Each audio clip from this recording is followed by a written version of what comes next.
25 years, or that they would gain some sanity. But here I am, back again. Hang on, let's go. Wow. Today we are celebrating two jubilarians who together represent 100 years of faithful, loving commitment to religious life and the people of God, or the dear neighbor, as the Sisters of St. Joseph express it. Congratulations. And it's not just their ministry or work accomplishments that we commemorate today, even though these are monumental, beginning with their early teaching assignments in Johnson City and Cohoes, Latham and Syracuse, and to St. Patrick's in Catskill, then onward to their fledgling years and long careers as social workers at Catholic Charities in Saratoga County, to executive director of the agency, adding more and more counties, serving on multiple diocesan commissions, committees, boards of directors, temporary diocesan director, both serving the community on leadership teams, part-time, full-time, provincial, master plans, and yes, even to building a village. Their resumes are certainly impressive. Either one has the skills and talents to form a small nation and run it quite effectively. And now, we actually know they could build one from scratch. But truly, it's much more than that we gather to celebrate today. It's about who they have become on the journey of life. Charlotte and Lauren share with us their secret to a life of tremendous fulfillment, joy, and meaning through the powerful readings they chose for our liturgy today. They show us quite simply, it's all about love. First of all, God's love.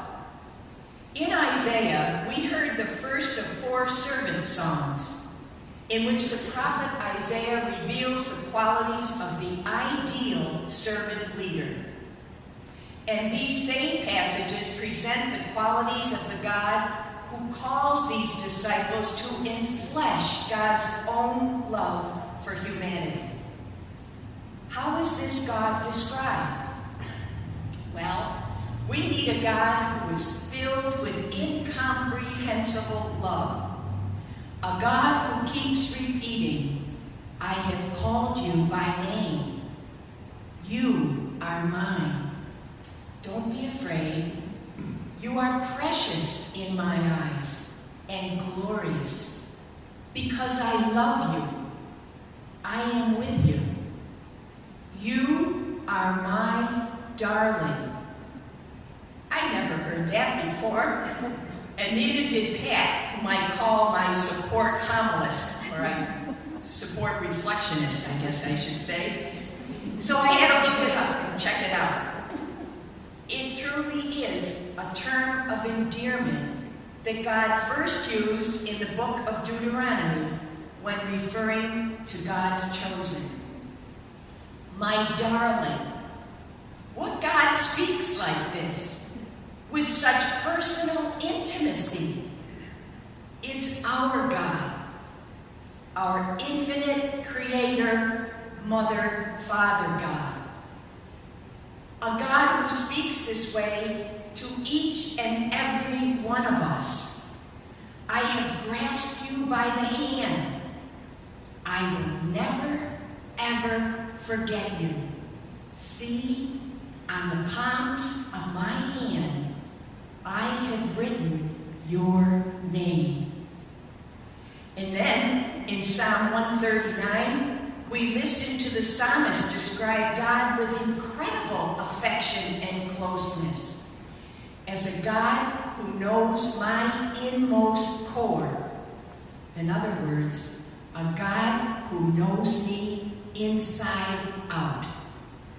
A a God whose presence I cannot possibly escape. Why? Because God immersed God's self in the depths of every living being. Divinity embracing our humanity. This is the God that Jesus enfleshed so perfectly 2,000 years ago. And when asked in our gospel today, how far should our love go? Who is included in the definition of my neighbor, the dear neighbor? Jesus responds with a parable that shatters all their assumptions, their cherished rituals, and their long-held doctrines. The Jewish leaders, the priest and Levite, passed their fellow dying Jew en route to perform their duties in the temple. They cannot be defiled.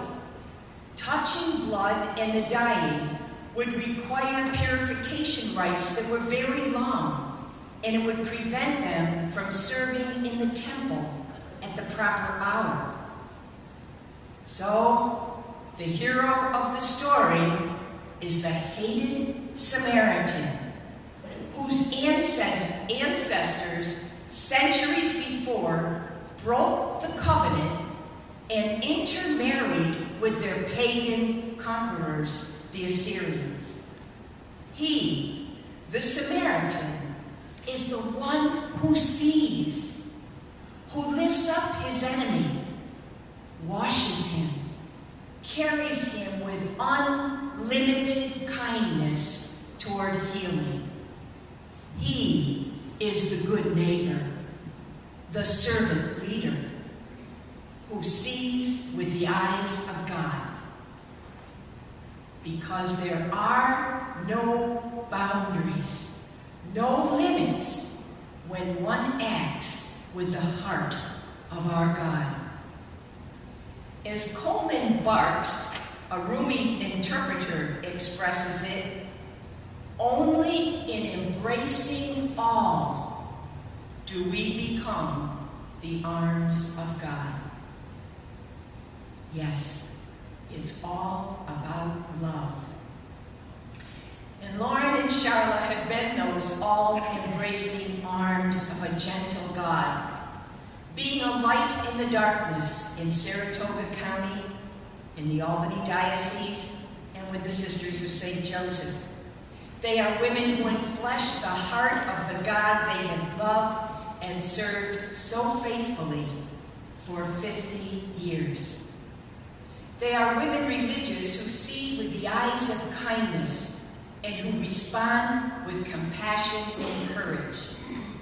As Brene Brown describes in The Gifts of Imperfection, they are living authentic, wholehearted lives. They are so real and so human, aren't they?